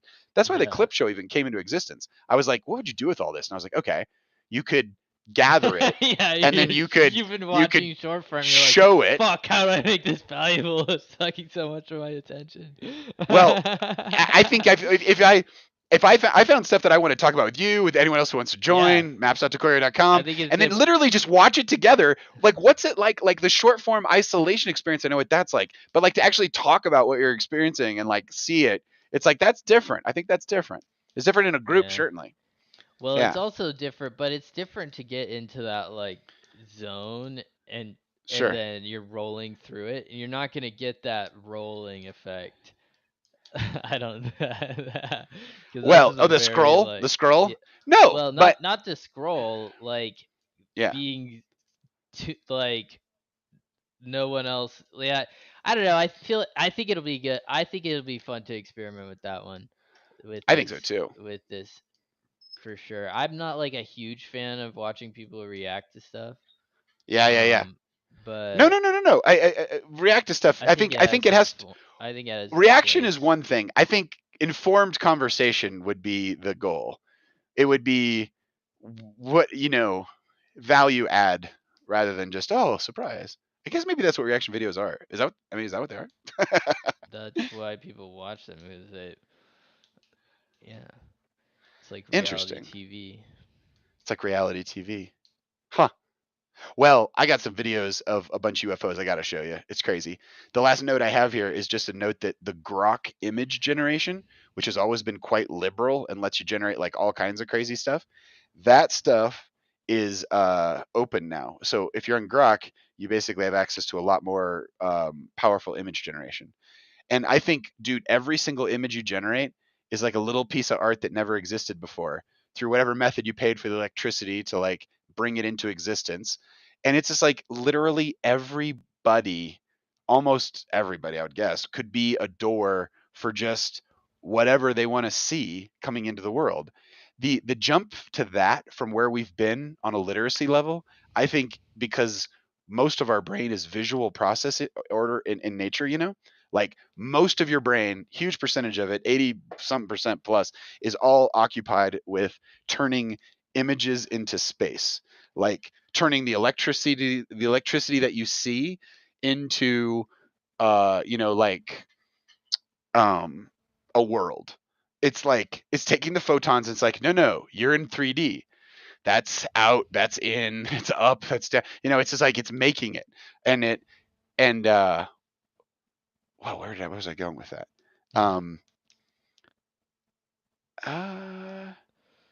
Oh yeah. Stoner vision. That is stoner vision activate. That is that ability to be a printing press that's changing, sending more reflection back out from where it's being absorbed is like it's creative, and it's also creates a kind of shared literacy that we've never had before, like as a people. Like when we could coordinate around language, that increased our ability to do things together. What can you coordinate around when you have like a whole bunch of people that can make anything you want to see happen right now? But no one can do that. Who does that? Makes realities come into effect with the AI? A lot of people, right? Yeah. Is that what we're saying? But it still takes a lot of practice to either be able to generate. Well, then we need to train them. Well, it's about. It could be anyone. You're right. It's about. These are tools. These are channels by which to put things. It's this for. It's this frame. It's the phone. Whatever the. I think it's the why. Why would you want to do it? Like if you're just thinking out there and you're just, why would I want to sit down and learn how to use an AI tool to make like anything out of my imagination? It's like once you have the tool in place, you are literally looking at your imagination in a new way as a source of inputs. And so when you have a passing fantasy and you swat it aside and you're like, that doesn't matter anymore. Now you could be like, well, which qualities of this might I want to show the world, or whatever. Like you can like actually take a little piece of it and like bring it into the world and be like, there you go, and you can even tell the story behind it. Show about it. Yeah. Alex Gray is brilliant at that. He paints these crazy intricate paintings, but the story he tells behind what he does it is the actual art. The painting's just one little angle on it. It's the thing that endures and like starts the story again. But like his stories are like crazy good. But anyway, so it's when he's painting like that, he's communicating using communicational techniques that literally have never existed before, because now he's bringing them into effect with his art, right? He's like painting it into existence, and then but that's a shared communication space where an idea can trade place. And so that's literacy. The ability for multiple people to understand what you mean is literacy. So this is probably an element of communication that needs to go into like schools. Like you have to learn how to write. Or what is it? You have to learn. You have to learn how to use these new communication tools. It's like you don't and like okay, how do you have to teach the karma system essentially through the medium. Beautiful. There. Well, the karma system is going to tie into the thing we're doing on Thursday night, which is we're deep diving into the Order of the Towel and into social intelligence. And that is about the application of the golden rule and how it creates empathy, and how empathy is like one of the major movers in our society. Like why we can do what we do and create the things we create and the technologies we do and everything is because of our level of intercommunication. No one person can do it. And so when you up the bandwidth between the people, you can do crazier and crazier accomplishments as a species. Like, it's very exciting. It's very exciting to think that could be understood and even enshrined in law. That would be very, very nice if it was, if that publisher editor thing was really made clear, and then people, if the social media companies that exist right now can't handle it, they could go away.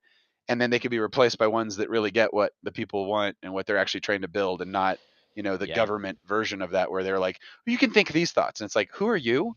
You're one of us. Why did you appoint yourself to be the thought crop?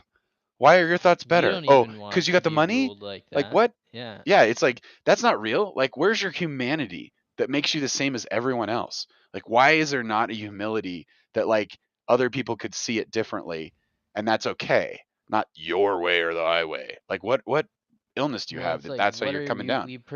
What are you protecting against? It's like an ego. You're almost describing an ego, right? Like the corporate ego. We'll tell you when we see things psychotic. We don't like, like who's watching this? Wait till they tell you they don't like it. Right. At least. I think what we're saying is very normal. I think it's like it's certainly the way I was raised. It was like this is the way my teachers raised me, this is the way my parents raised me. It's like this is how my culture raised me. Like, what are we talking about? Jumping it's like up and like yelling. Yeah. Like there's reason to. Yeah, no, I know what you're doing, and I'm talking to the person watching it, to the bot, to the bot, programming the AI that picked us up and assigned us for re-education. Yeah, totally. We're in the pocket universe, and it's decided we exist in. You've been deep diving on these airline. No, I just Malaysian Airlines 370. I did. Well, I have watched that guy. Come the orbs. You've been kind of working. You've been following some of the Ashton YouTube notifications. Yeah. Ashton Forbes. Yeah, me too. He gets on and he just talks about this for hours and hours and hours. Yeah. There they go. You can see the temperature drop because of wave. Yeah, he's gonna do it. He'll be on Rogan at some point, and he'll just over explain this one set of videos. It'll be fine. Yeah. Boom. Come on now. Oh yeah. Citric session. Here it goes. 3, 2, 1. No, those things they're really pointing at a point. There it goes. Boom. And then you got the infrared version of it. This stuff doesn't get old. And that's a Reaper drone.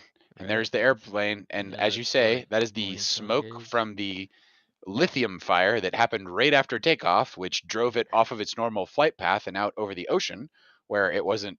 They didn't think, and there comes the orbs. They're coming from somewhere, and now they're flying in from other places. Here comes number 2, and it's all synchronized.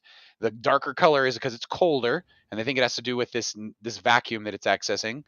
And then they lead it. The way that the orbs move is they basically create a little funnel that they fall into, and now they're creating a non-ionizing radiation around the thing, non-ionizing radiation, and you can see the fire in the middle of it, the bottom in the hole there from the lithium ion fire. Those people are gonna be freaking out, but then nothing about what they're gonna experience next, which is what? Which is what? Are they in heaven now? Like, what's going on? Like, there's like a whole. It's just a big ass question. On the bottom Here's Bob side Lazar of the talking disk about are it a the little three bit. gravity generators. When they want to travel to a distant point, the disk turns on its side. The 3 gravity generators produce a gravitational beam. What they do is they converge the 3 gravity generators onto a point and use that as a focal point. That's what it was doing with the Then they little points. essentially bring them up to power and pull that point towards the disk. The disk itself will attach onto that point and snap back as they release space back to that point. Now, all this happens in the distortion of time, so time is not incrementing. So the speed is essentially infinite. And that's Bob Lazar kind of describing the basic science of it. I think that's an Ashton Forbes lift. Ashton Forbes is the something I should. Ashton Forbes just interviewed one of these guys that We're gonna activate universe mode, and then we gotta switch to gaming. One of these scientists, he seemed like he had a lot of ego in the little clip I watched. Ashton? Ashton. Totally. No, Well, Ashton definitely. Ashton's a monster. It's crazy. Yeah. He's fun. He's also just very on the face about everything too. He's just like, I will be the best scientist everyone's ever heard of, and I'm like, you go, Ashton. Yeah. Ashton, what's his name? Ashton Forbes or Forbes is his name. Yeah. This guy. What's his name? Salvatore Pais. He's the guy who has 3 separate patents that Ashton Forbes was going through over, which had to do with the orbs moving and then teleportation and something else like a suspended cold fusion energy source, which would be at like the heart of the orbs, like to create the plasma field that they are or something like that. What did you learn from that stuff, man? No, I haven't watched it yet. Nice. It up early. I think that's kind of the sideways into geometric unity with Eric Weinstein. He doesn't have sort of a layman's version of it yet. It's all very high level and super math. Commenting on this just for the views. He's too much of an intellectual. Well, they always call him on the carpet. Oh, my video's over. They always calling him on the carpet because he doesn't have technology. Yeah. He doesn't have any. I'm sure he'd have a lot of positive things to say about it. Go get a fucking 3D or fucking 14D animator and go talk to Ashton Forbes and show us what you're talking about. Exactly. He wants you to pull out your checkbook and write him a check so he can start an institution where he can change physics for all time or something. He's like, he gets very grandiose and like, he's like, my next step is a university or and a complete change of physics. I'm like, incremental, dude. Take a step in the direction. Like, show. He's like, it's got to be a whole change. Like, you're trying to communicate on this about these crazy levels. Get more sophisticated about how you can communicate through these mediums. You're very eloquent with your words, and you can talk. And I remember being like, I can follow a lot of this, but then it's just like I can't keep up with all of the stuff he generates, and that's like, you can start putting visuals to this, just parts of it. Spend more time doing that, and instead of philosophizing. I know. I want him to succeed. I want him to like bring it home and like tell us what's going on. But mostly we want like a technology. We want to apply this stuff, right? Abstract is fine, But the whole point is you're supposed to send out satellites that actually let you go like do it. This is the Geometric Unity website here. This is geometricunity.org, and there is a download you can do. He talks about the twin nuclei problem, which I think is that's his YouTube channel. And he the portal clips. Okay, portal clips is probably a good one to subscribe to. This is from 3 years ago. God, 3 years ago. Okay. This is his original one that he posted during the pandemic, which was recorded years ago at like Oxford, 2013. You can download the Geometric Unity draft paper. I've done that before and like started in on it. And then there is a I think they're called, oh yeah, here it is. Pull that up, Jamie. This was his joke on Joe Rogan. They called it pull that up, jamie.com, and Jamie got pissed at him. Oh wait, I should make myself, we should go like this. We can maximize, minimize. Pull that up, Jamie. There it goes. Sorry, make it larger. Okay, sorry. And this was the previous website there was, yeah, pull that up, Jamie. This is on geometricunity.org. And then pull that up, Jamie is like the guide to what he's talking about. He is like, he's trying to explain these concepts of curvature of space-time, and he's like, you have to disassemble the thing and put it inside of this other metric format, and you lose some things and you expand the others.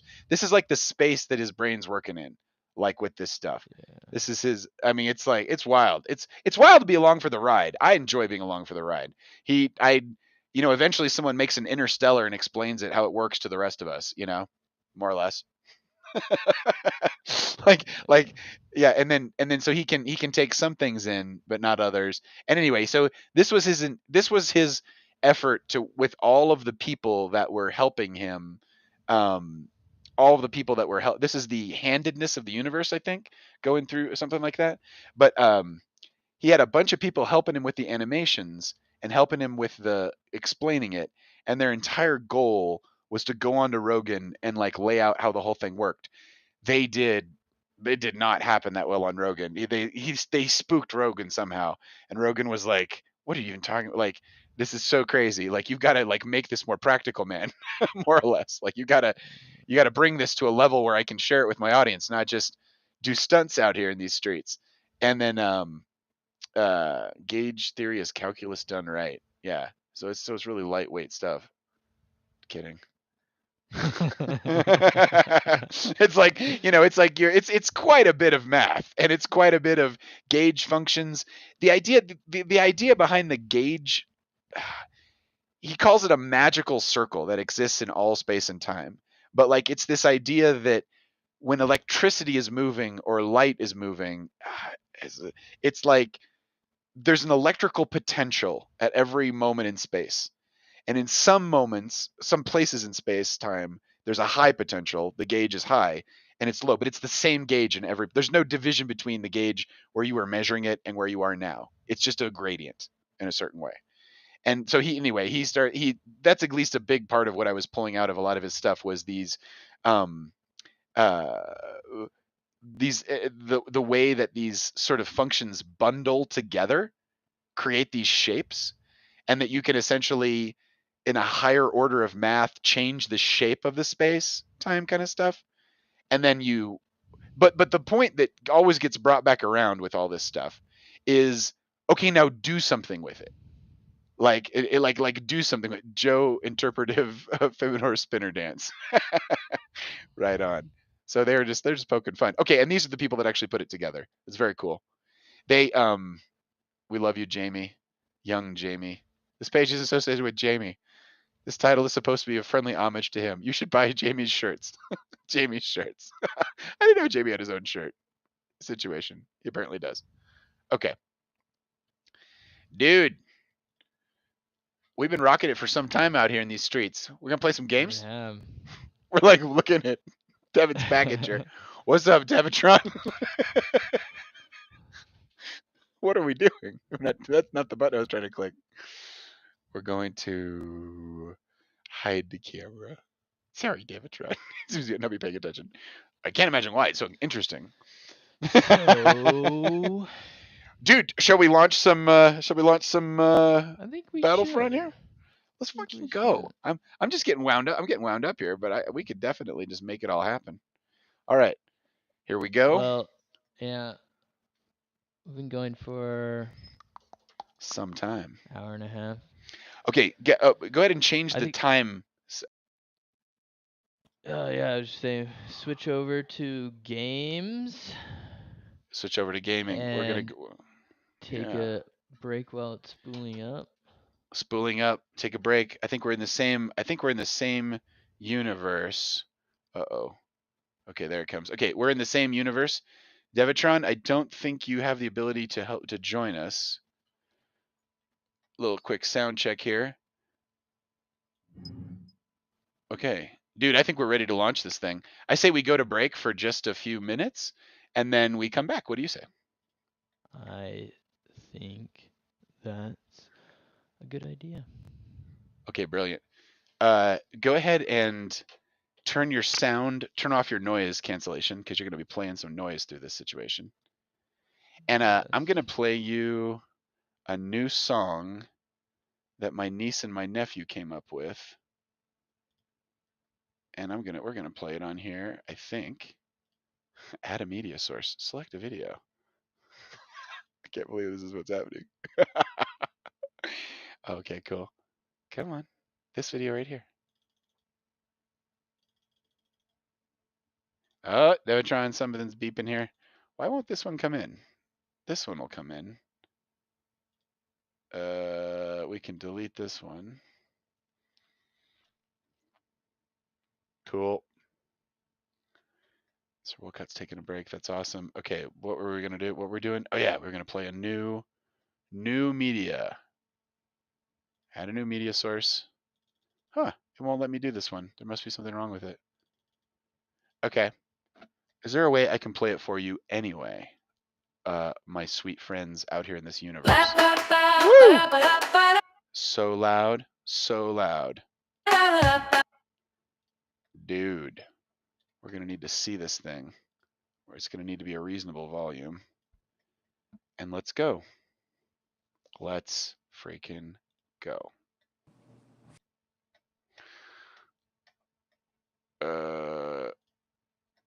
Okay, this is gonna be a problem. I'm gonna need to. We're getting the beeps. The beeps. We got too many beeps coming through. What's all the beeps? Here is the. Hold on a second. Oh God. We'll see if this works.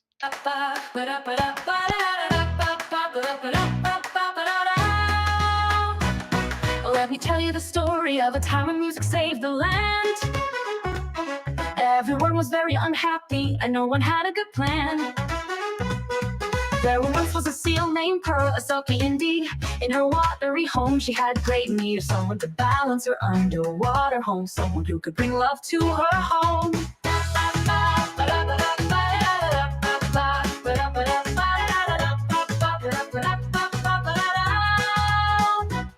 And upon the sea a Viking roamed aboard his ship far from home, seeking treasures in the deep, harvesting gems from the ocean's key.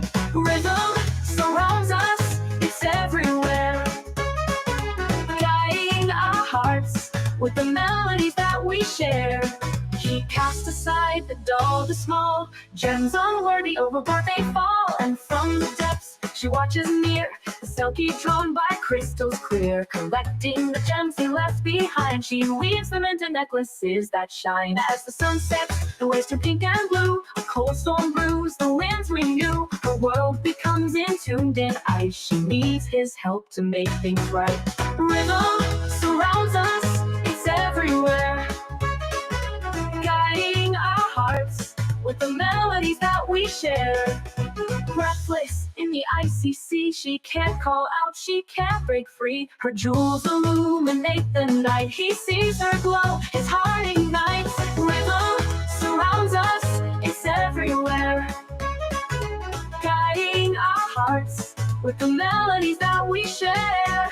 The Viking feels the coldness swell, moved to aid, he casts a spell. He transforms into a walrus strong, with tusks to break the ice by song. They sing together, To break the ice, their voices blend in the darkest night. From their hearts, a sound profound, a warmth, a light, a love they found. Rhythm surrounds us, it's everywhere, guiding our hearts with the melodies that we share. To free the Selkie from her freeze, the song reverberates and melts the seas. Together they retrieve the light, the golden gem to end the night. The Selkie's world begins to glow, the ice recedes, the waters flow. Dancing through time, our spirits soar in this rhythm of love forevermore. Selkies dance beneath the sky, playing freely as time goes by. The Viking stays, his quest complete. In a pink and blue world, their hearts now meet. Together they swim in colors bright, living the days in shared delight. Their voices echo strong and free in the depths of love's great sea.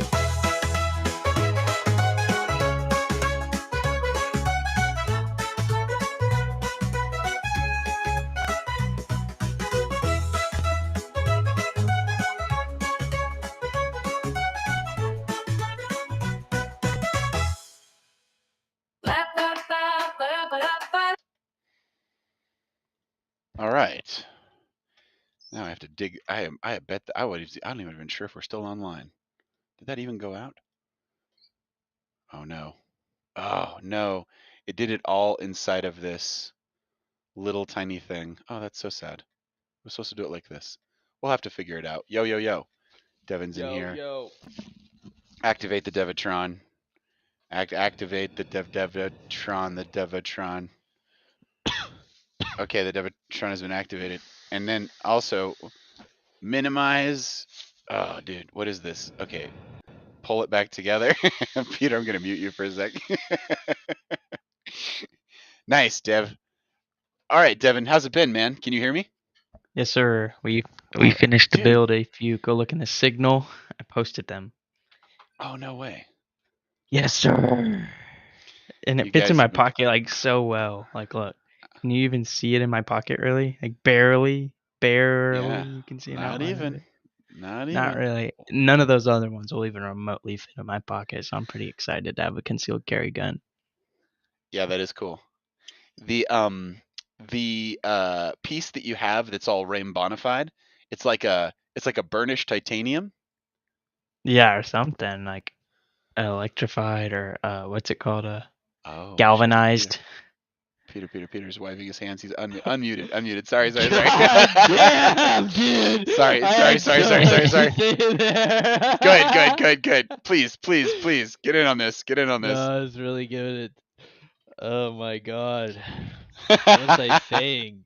Jesus Christ. Oh jeez, no, I'm so sorry. I drove you crazy. I was giving it to Devin. Oh no, because he was printing like a motherfucker, dude. I would have seen that shit immediately. Yeah, no, I would. Printing? What do you mean printing? He was can like, you see it through my clothes? He was like, can you see it?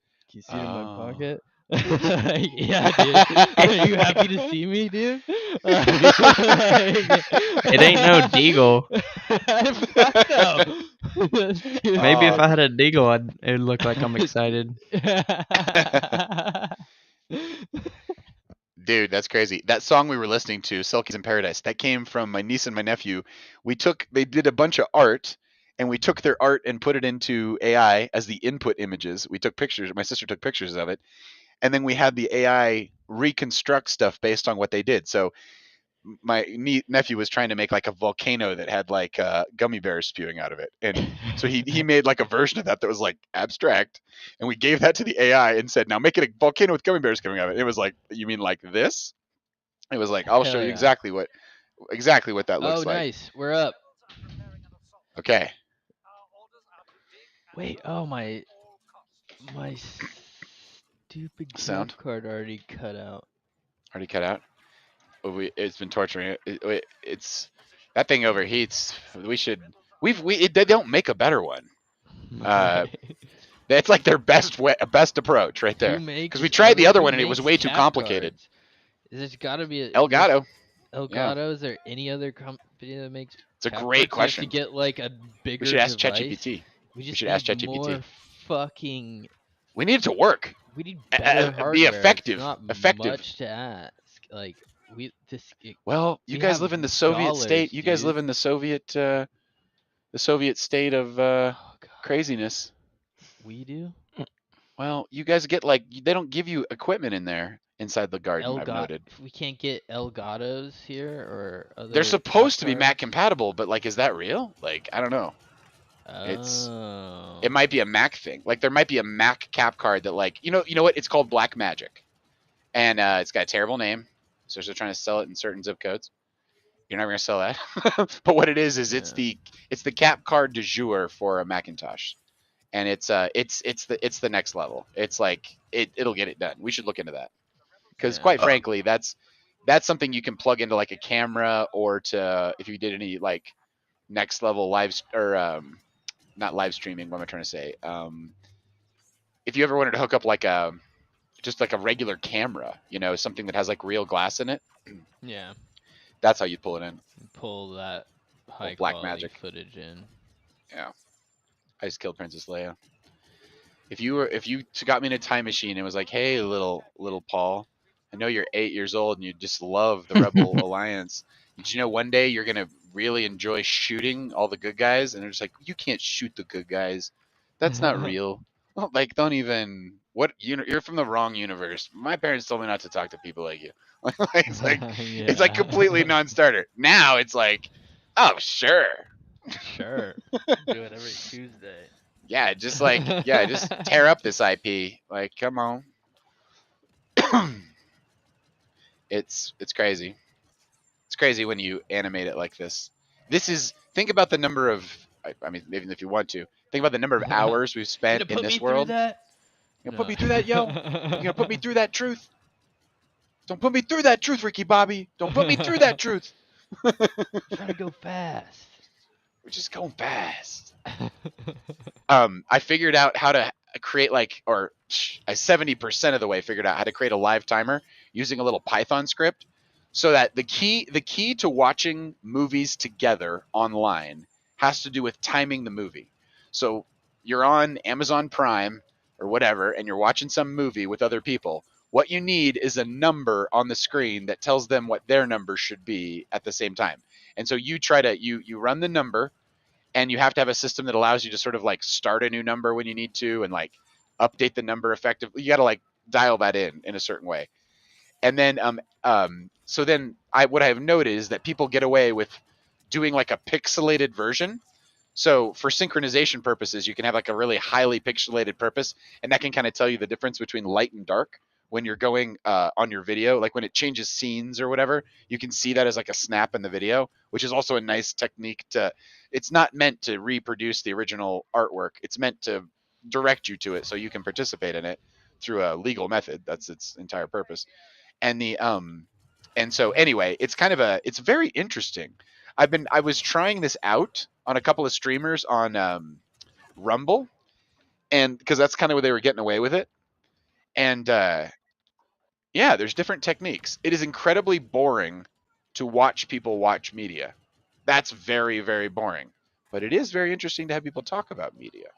But the problem is you can't consume it for the first time while they're talking about it, because you're consuming what they reacted to it as, Say that again. So you can't, if someone hasn't seen the video the first time. If you watch let's say there's a 10-minute video that someone hasn't seen that you're going to say, the right and proper thing to do would be for them to pause the video, go watch it, and then come back and hear your reaction to it. Because even if you're playing back the video even a little bit, like analyzing sections of it or what like that, you are talking over it. And so the original experience that someone has between, like, if you watch a movie on your own and you're just watching the movie, you're sort of, that's one way you took it in. Someone's writing over it. Yeah. That isn't taking it in, because you're gonna miss key elements of it. You might like learn enough about it to understand that you like it. Yeah. It's not very interesting to watch people watch stuff, is what I was trying to get to with that.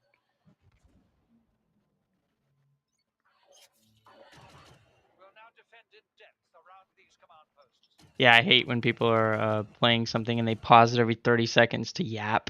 like, just play the whole video, please. Okay, so is that in that model? That's why a short form garbage disposal model works, because you can play the entire short form content in a few seconds, and that's why you can sort of do it, because the audience can take it in, and it's not context dependent because it's so brief, and they have the experience, and then people talking about it, reacting to it, or thinking about it. I guess reacting is a new word in my lexicon for this. I hadn't thought about it like that, but that is what it is, isn't it? I'm with you in like one Sir Walcott. Reaction. It is a reaction. I don't think of it so much as a reaction as a deepening of the concepts explored. Is there a word for that? You're Socratic circling that media is what you're doing. But what is it? What is that? What is that fast word for it? You are reacting to it, but what is the going on that? Yeah, that. I sometimes watch people react to people's. It's like what I said. I said earlier. It's like a form of live TV kind of. Yeah, it's a form of live TV. There's a shared morphogenic field experience that you have when you're consuming media with others, because consuming media is extremely powerful, and it has the ability to synchronize you with other people, like in the moment. Like if you're on the same wavelength about the same thing at the same time.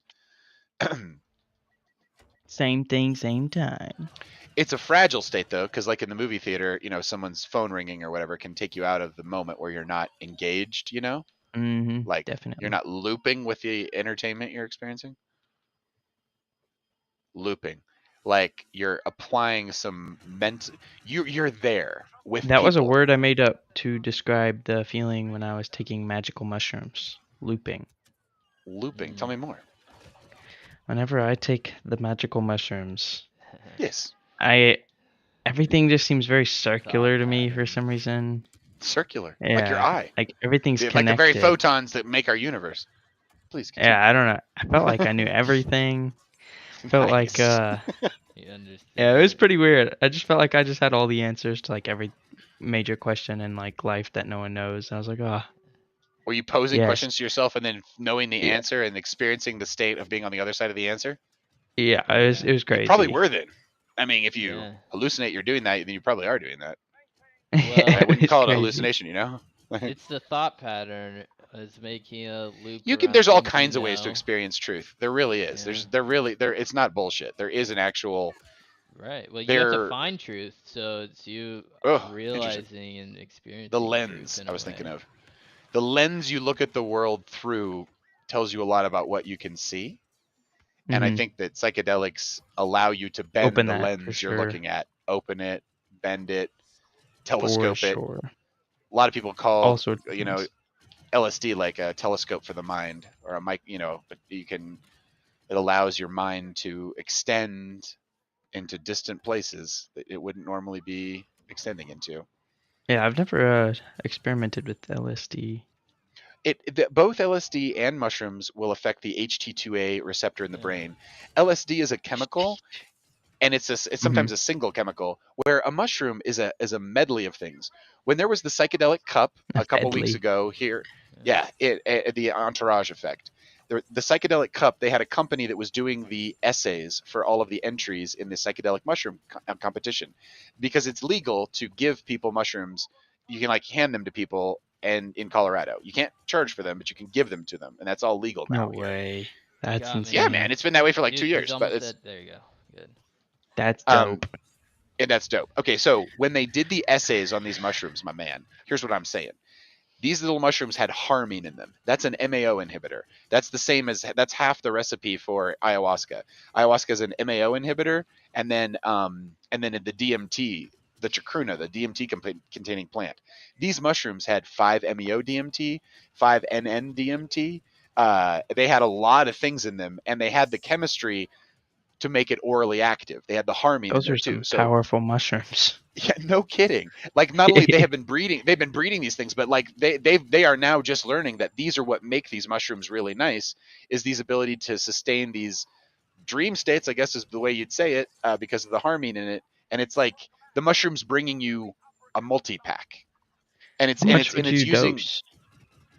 It really depends on the combination, because I met a guy named Isaac who makes these things called yak snacks, and they are gummiatized psilocybin, and he has figured out he's figured out a way to make 0.25 grams hit like 2.5 grams. Like 2.5 grams, 2.5 dry grams is kind of where I would put like a high end dose. Like I've after never that, you're taken getting that into messianic states. What is messianic? Like not functioning? Messianic. No, it means of the Christ. God, Messiah means God amongst us, I believe. That's too much. Some people, I don't think I've ever done more than 1.5. Yeah, a lot of people. That's a nice area to park in. Call it like ego death. You lose. God, no, I'm good. Sustained ego death. Yeah. That you've picked up a loop in your thinking. Now you're like lassoing truth and enjoying that. My tolerance isn't high enough for that. That's a great description. That's a crazy description. Abby and I did like 1 gram together in Dallas, and we were just like, I like couldn't look at her at portions of the trip because like it was freaking me out just staring at her. I was like, I can't look at you. Please don't look at me. Set and setting, kids. Set and setting. You got to really think about where you're going to be when you have this connected experience to all things. If you're like in a parking lot somewhere, like trying to fill up gas, you're going to feel weird. Like you need to be like in the holiest place you can make. That's the way to do it. That's the way to do it. I have been enjoying legal mescaline here in Colorado. Wow. And it is when the world discovers what mescaline is, especially in the San Pedro or the Wachuma cactus, they are going to really, it's going to open some doors for people, because it is a 16-hour experience that lends 16 hours, kids, and it lends itself to introspection and spiritual exploration, for lack of a better word, journeying, as I would call it. Like just the ability to leave your body and be aware that, like, here I am, but look, my body's down there on the planet Earth, and here I am in the cosmos. Whatever that sustained conscious separation, like a living dream kind of thing, out of body experience, whatever, astral projection, whatever you want to call that. Wow. That mescaline puts you in that state naturally. So of course there's been all kinds of wild cultures that have grown out of it, and it's a special one. But what I was saying is that LSD and mushrooms both hit the HT2A receptor site in the brain. Mm-hmm. That is, so they mediate the same system. But your mushrooms, because of that entourage effect, you're getting the better deal in a lot of cases, in my view, because you're getting this combo effect. But the thing about Isaac with Yakfish is his combo is what enables it. He has 2 different species of mushrooms that he blends together for different reasons, and that makes it your experience of it is at a much higher level. And so anyway, he's standardized his gummies, and that ability, that's the opening to a medical use, because standardization means perfect dosage. Perfect dosage means you can create your setting appropriately for what you're experiencing. You can fine tune the trip a lot more. Yeah, exactly. You can like the results that you're going to get from this can be correctly calibrated. Yeah, that's incredible. Years ago when I'd grow my own, one time I took a very heavy trip. I took about 9 dried grams, and I watched the universe end. And I mean that like I watched it end. I watched all time and space and matter and energy spool out to its infinite end. Nothingness. And it was like a sustained dun dun. And I listened to the sound of that infinite piano die down in time and space.